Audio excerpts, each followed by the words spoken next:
Okay, so I've been hearing of there's a topic, something I want to really talk about. You know, most of the time we hear stories about ancestral curses. You know, especially in Pentecostal churches where you go, they say you're suffering from ancestral curses. Your ancestors did something so terrible that God, Jesus, the white man God, Jesus is punishing your family. That ancestral curse will make sure that you don't have progress in your family and all of that. And a lot of people, including myself at some point, had fallen victim to this falsehood. But the truth is that there's nothing like ancestral curses. Listen, I don't care which pastor has told you of ancestral curses. There's nothing, absolutely nothing like ancestral curses. Let me explain. If we talk about ancestral curses would have been happened, is said to have happened when, because of what the ancestors did in the past, maybe some crime they committed, or because they worship idol, or because they dedicated themselves to all sorts of stories. But think about this. If ancestral curses exist, believe me, there's nobody that will have more ancestral curses than the people of Belgium.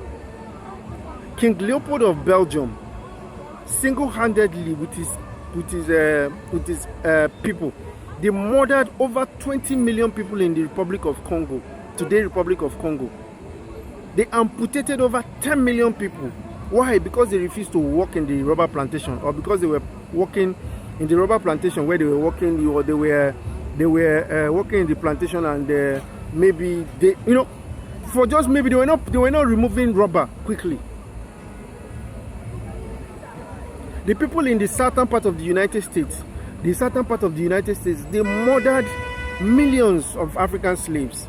In fact, I read some articles. They skinned them alive. They skinned them. They peeled the skin off them, or unalived them. Many of them. That's in the United States of America. Go and read the history. A lot of Africans don't know history. They hung them on trees and left their bodies overnight.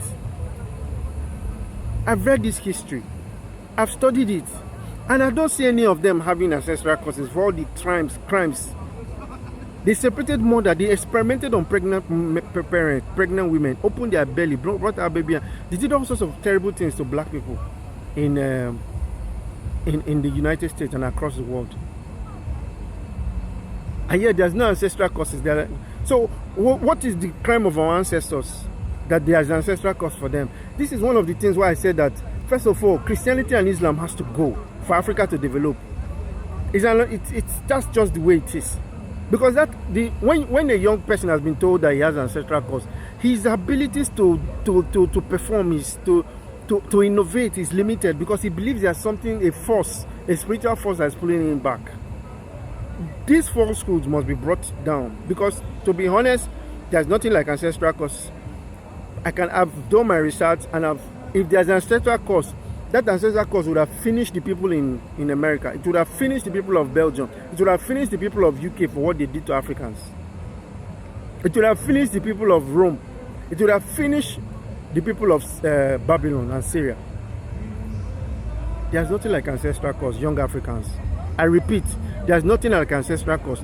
The only thing that can stop you is you. Get more knowledge.